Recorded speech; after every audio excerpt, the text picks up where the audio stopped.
compared to 1.18 billion shillings last year, an increase of 57.8%, owing to the tougher operating environment. Malika Kazia, KTN News. Many micro, small and medium enterprises have shut down in the face of economic challenges related to the coronavirus pandemic. Ace Hope, however, says Richard Ngatia, president of the Kenya National Chamber of Commerce, as the government's 5 billion shilling stimulus package for SMEs is expected to spur easier access to funding.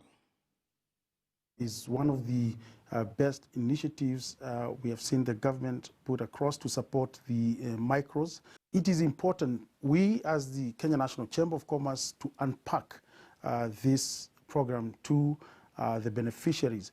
One, you will find that now the finance institutions are going to have that appetite to loan out to these micros, the SMEs as well, without necessarily asking for collateral or asking for